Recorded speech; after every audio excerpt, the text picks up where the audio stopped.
días, estudiantes y padres de familia del Colegio Cooperativo. Bienvenidos a su clase de lenguaje desde la virtualidad.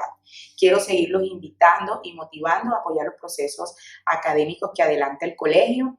Ya vamos a desarrollar los temas correspondientes al tercer periodo académico, segundo semestre de 2020, así que necesitamos todo el apoyo y toda la confianza en cada uno de los procesos que desarrollamos en el colegio. Los invito a estar muy dispuestos y todos preparados. Estudiantes de grado décimo, hoy vamos a trabajar el tema sugerido en el módulo y vamos a hablar de las figuras literarias, de ese recurso estético que utilizamos para embellecer nuestro lenguaje. Para ello es necesario conocer qué es un verso, qué es una estrofa, qué es la rima, sonante, consonante, todos los recursos que utiliza el poeta para hacer sus producciones líricas. Recordemos que este no es un tema sencillo, por eso te invito a que estés muy atento, muy interesado en cada uno de los aspectos que pretendo desarrollar. Vas a buscar tu cuaderno de lenguaje y vas a escribir como título la poesía. Al finalizar este encuentro, buscarás el módulo, porque lo necesitaremos para el encuentro sincrónico, con el fin de aplicar los elementos conceptuales que se han trabajado en el encuentro en el día de hoy. Así que manos a la obra y vamos a desarrollar este tema tan interesante que nos plantea la poesía. La poesía es un género literario que se caracteriza por ser la más depurada manifestación por medio de la palabra, de los sentimientos, emociones y reflexiones que puede expresar el ser humano en torno a la belleza, el amor, la vida o la muerte. Como tal, puede estar compuesto tanto en verso como en prosa.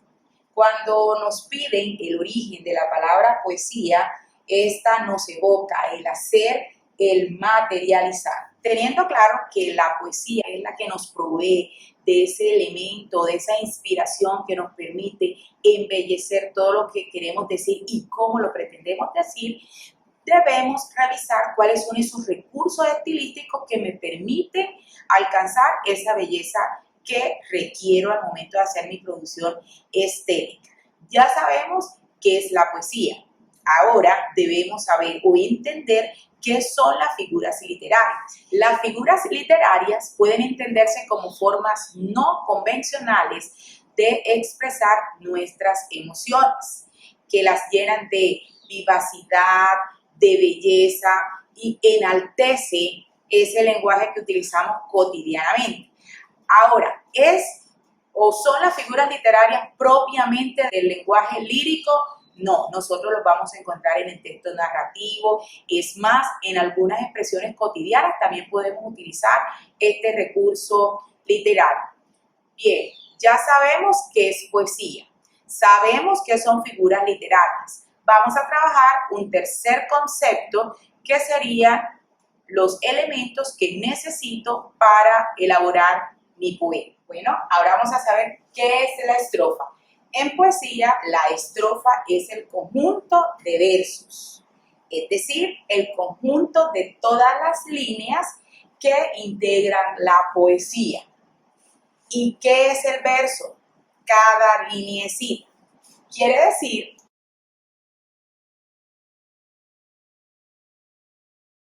que en la poesía esto sería un verso y el conjunto de esto sería la estrofa. Ahora, ¿cómo se clasifican los versos? Los versos se clasifican de acuerdo al número de sílabas métricas. Acá debemos hablar de sílabas métricas porque hay algo que se conoce como licencias poéticas, donde se dan unos permisos al poeta para hacer una separación silábica. Quiere decir que no utilizamos la tradicional, como lo hacemos, por ejemplo, en la clase de lenguaje cuando queremos identificar la acentuación, sino que hacemos el conteo de las sílabas sugeridas en el verso y de acuerdo a la aplicación de esa regla voy a obtener ciertos números de sílabas. En el caso de los versos se clasifican en versos de arte mayor cuando tienen hasta 8 sílabas métricas. Es decir, si tengo 7, tengo 6, es válido. Por ejemplo, miremos este verso. La niña, bello rostro. Y contamos cuántas sílabas tiene para saber si es un verso de arte mayor o un verso de arte menor. Contamos 1, 2, 3, 4, 5, 6 y 7. Tiene 7 sílabas métricas, por lo tanto, es un verso de arte menor. Cuando tiene más de 8 sílabas métricas, vamos a hablar de versos de arte mayor. ¿Queda claro? Entonces, los versos se clasifican de arte menor y de arte mayor. En el caso de la rima, ¿y qué es la rima? Es esa musicalidad que le damos a la poesía y todo depende del tipo que se escoja. Puede ser consonante o puede ser asonante.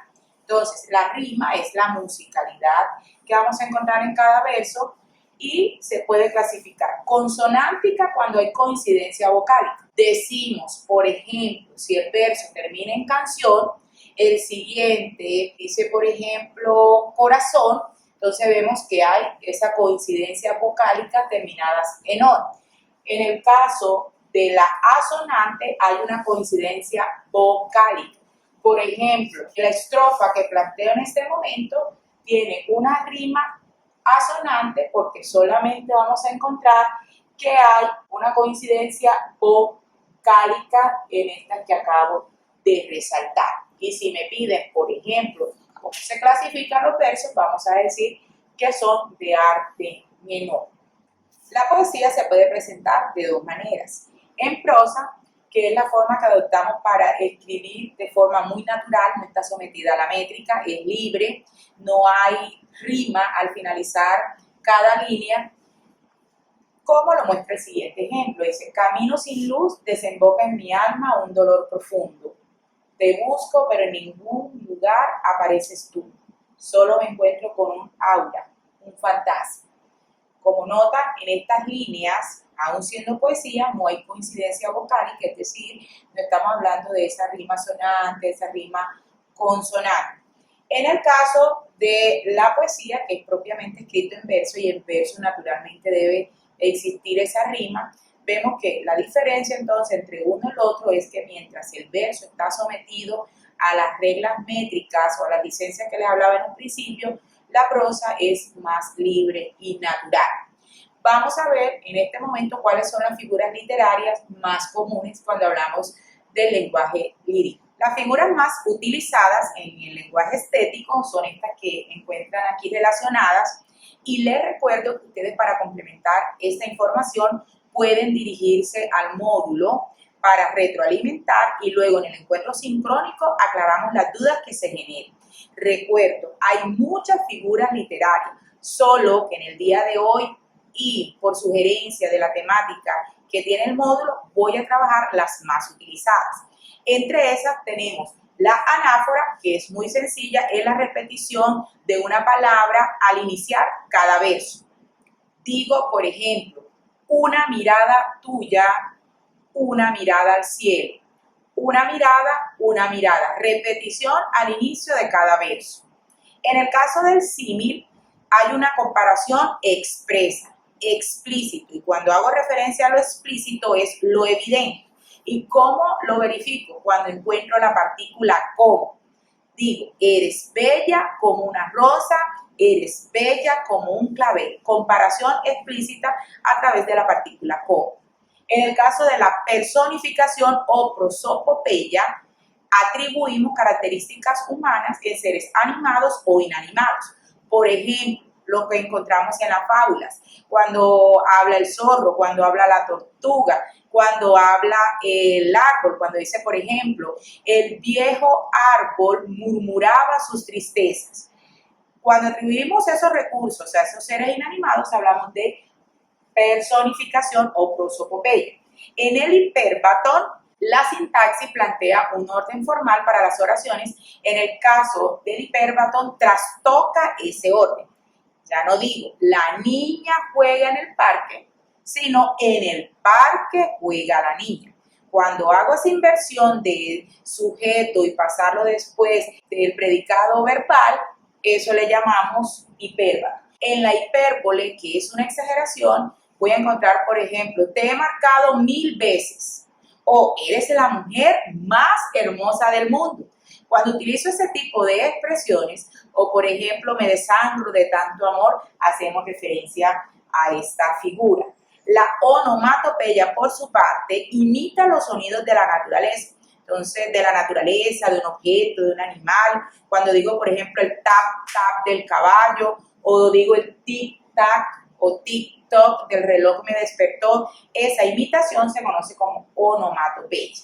En el epíteto, que es el mismo adjetivo, resaltamos atributos de una persona, de una cosa. Entonces digo la hermosa niña, pradera verde, en fin, todo lo que sirva para resaltar o darle una cualidad es lo que podemos encontrar ahí.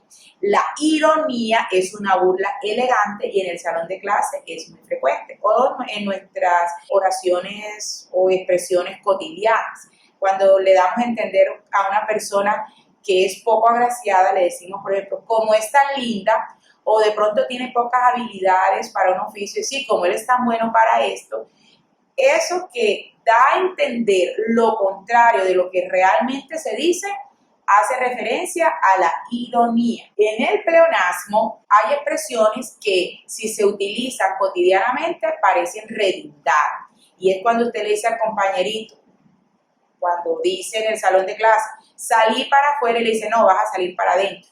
O subir para arriba o bajar para abajo. Estas expresiones, si bien es cierto, cuando las utilizamos diariamente, usted cree que la persona redunda, en el lenguaje estético, recuerden que hay unas licencias, unos permisos, se pueden utilizar. Entonces puedo decir que el avión volaba por los aires. Es un pleonasmo, es una redundancia, pero que es permitida en el lenguaje estético. En la sinestesia, por su parte, consiste en invertir lo que perciben nuestros sentidos. Entonces, digo, por ejemplo, te toco con mi aliento o te abrazo con mi aliento, te escucho con la mirada. Eso, invertir las sensaciones. Y por último, la paradoja es una contradicción que, si bien puede parecer ilógica, puede darse. Por ejemplo, cuando quiero llorar no lloro y a veces lloro sin querer. Entonces, jóvenes, esto es todo en el día de hoy. Hemos trabajado los conceptos claves de las figuras más usuales. Recuerden que para fortalecer o para retroalimentar lo que acabo de decir, se puede dirigir al módulo y no olvide visitar la pestaña de Cultura General y Palabras del Día para ser socializados de la misma manera la actividad de profundización. En el encuentro virtual tendrán el módulo donde vamos a aplicar lo visto en el día de hoy. Espero que haya sido muy útil. Feliz día.